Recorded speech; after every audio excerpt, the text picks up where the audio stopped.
Siendo las 7:16 en este Gobierno de la Mañana, Gobierno de la Z, continuamos en la edición de este día, martes 5 de este mes de julio 2022. Es el momento de escuchar el comentario de nuestro compañero Manuel Conde. Muy buenos días. Muy buenos días a nuestro coordinador, a este gran equipo de comunicadores, a la dirección de este medio, al equipo técnico y al pueblo dominicano por siempre brindar su atención a el programa de mayor influencia de la radio dominicana.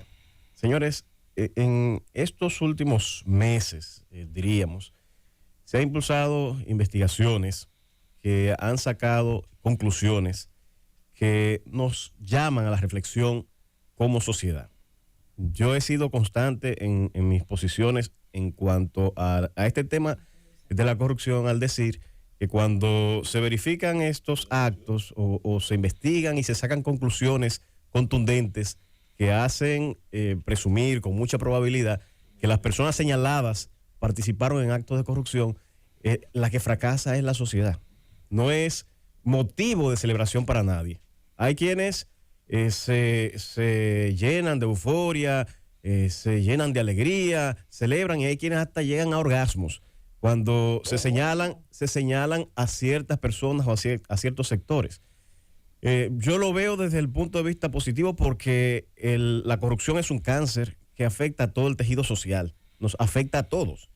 Sin embargo, no puede ser en ningún plano motivo de alegría ni de celebración. Celebración sí de que se está haciendo el trabajo, de que no hay sectores intocables. Eso sí tenemos que celebrarlo como sociedad. Pero el celebrar que un individuo, una persona determinada va a ser procesada, eso no puede ser motivo de alegría, porque como dicen muchos aquí, ese señor o señora que está siendo procesada tiene hijos, tiene madre, tiene familiares. Y muchos dirán, pero bueno, debió pensarlo antes de meterse. Bueno, pero este es mi punto de vista. No es ni puede ser motivo de alegría, sino motivo de tristeza y de una gran reflexión. Porque muchos pensábamos que había corrupción. Yo soy uno de ellos. Y pensábamos que había cierto nivel. Pero las investigaciones que se están realizando, y esto sin partir de la base de que los que están señalados en los procesos son culpables, porque sabemos que hay un principio de presunción de inocencia de corte constitucional. Hasta el momento todo el que está ahí hay que presumir su inocencia, independientemente de quién sea, y hay que respetar el debido proceso. Donde no hay corrupción es en este gobierno. Sí, es que fíjate, Nayib, no quiero decir del otro, de cualquier gobierno. Sí. Es que lo importante de esto es que no ha importado en las investigaciones a quién pertenezca la persona que ha incurrido en esos actos. Se está persiguiendo y se está investigando eso. Eso es un buen precedente, el hecho de que se está investigando. Pero reitero, esto no constituye un éxito. Es un éxito que se esté persiguiendo. Es un éxito que se esté trabajando para extirpar este cáncer de la sociedad dominicana. Que siempre va a haber alguno que otro espacio en lo que se encuentre, pero no todo el espacio. Y decía que yo imaginaba que había cierto grado de corrupción. Ahora, al parecer, no había una sola célula del tejido del gobierno dominicano, del Estado dominicano, que no tuviera algo carcomido con este mal de la corrupción. Y como dicen allí, no hay un gobierno que pueda decir que no tiene tal vez algún elemento de la corrupción. Y eso es parte de mi comentario en la parte conclusiva. Lo importante es que se está atacando. A esa célula incluye la célula del tejido empresarial, porque para que haya corrupción pública tiene que haber corrupción privada. Es que yo no, si hay sobornados, hay sobornadores. Yo no he hecho distinciones. No.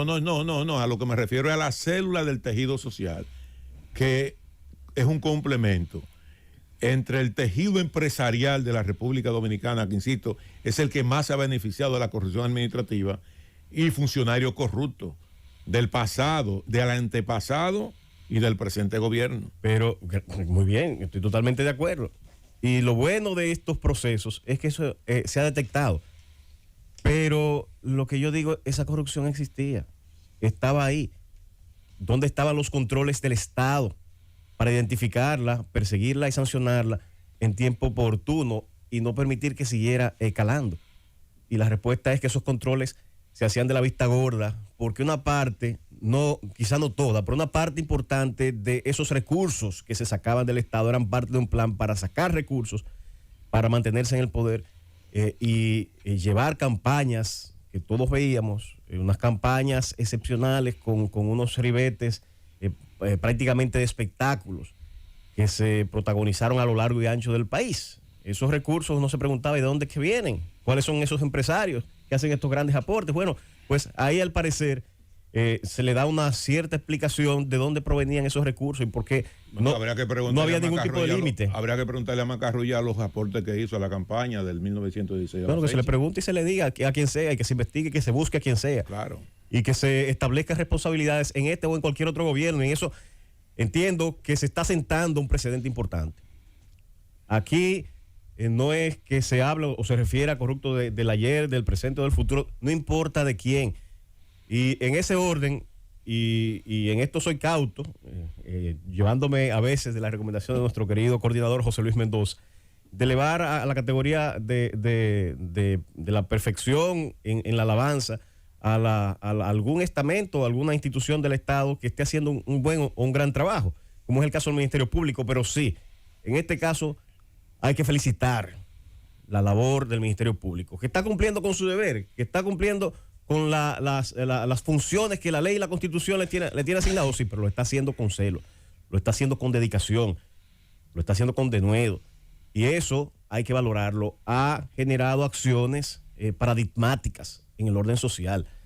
No le ha importado sectores, no le ha importado tocar intereses de este o del pasado gobierno. Y muchos dicen, pero bueno, se persigue, pero nace la corrupción, no hay forma de acabarla, cierto. Sí, ciertamente, siempre va a haber empresarios, siempre va a haber políticos que de alguna manera van a entrar en complicidades para buscar mayores beneficios, un camino más corto para alcanzar sus objetivos de enriquecimiento. Lo que pasa es que el tejido social, los organismos y entes del Estado que están destinados a confirmar esos actos y a perseguir esos actos, deben actuar e inmediatamente cortarlo. Pero en la situación que estamos actualmente, no son de conatos, de pequeños elementos, de pequeños focos de corrupción.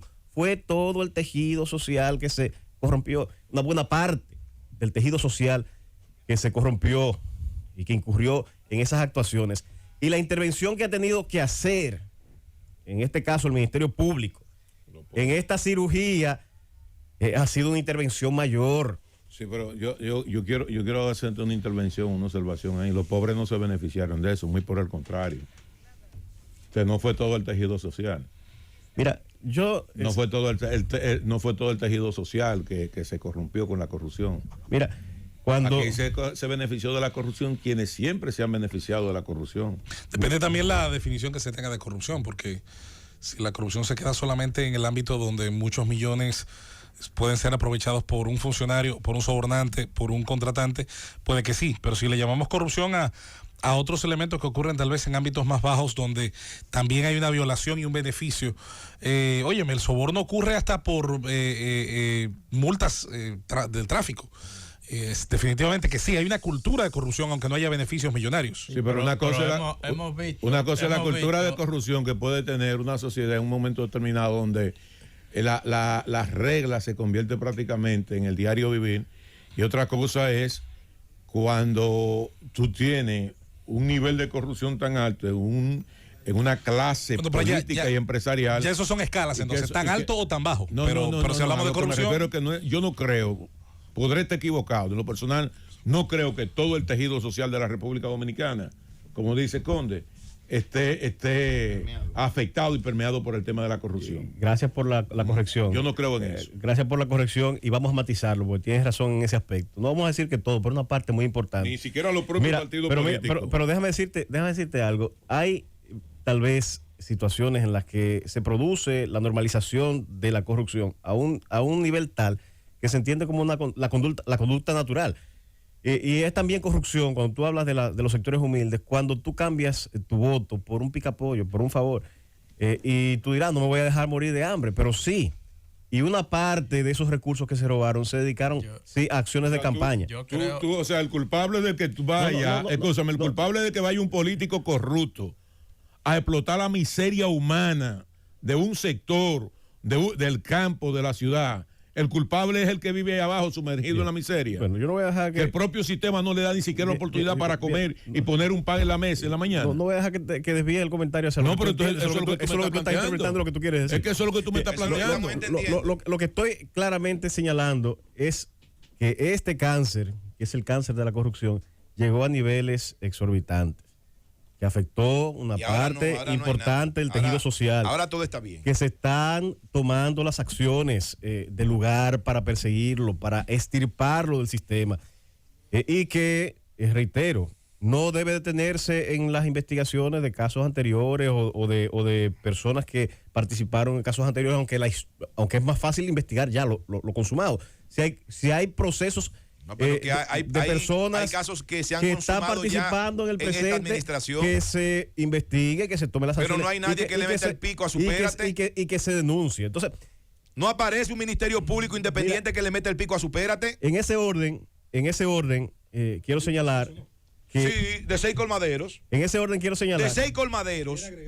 No, de 6 colmaderos, sí, o más colmaderos. Son 9 entonces ahora. Sí. Okay. Ahora búscame a mí que un entramado de corrupción, de robo como ese, se pueda hacer sin la complicidad de gente dentro de la institución. Se ha investigado y se seguirá investigando y quien sea responsable que se tome la decisión. Aquí no se puede apañar ninguna conducta o inconducta que no se adhiera, que no se apegue a la ley. Ahora, estas investigaciones requieren de una reflexión, decía al inicio de mi comentario, pues no puede ser que esas entidades del Estado, esas personas que estaban al frente del Estado, se corrompieran en la forma que se corrompieran, a los niveles que se tuvieron de extracción de fondos y recursos públicos y que no se detectara a tiempo.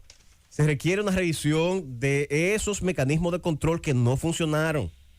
Pero por igual debe verificarse la normativa en los puntos en los que falló y que no permitió detectar que había una fuga a los niveles que se generó de millones mensualmente y que esa normativa no tenía los mecanismos tal vez de control apropiados. En el orden y en el plano de la educación tenemos que impulsar un plan de educación también incorporado a nuestras escuelas en el tema de los valores.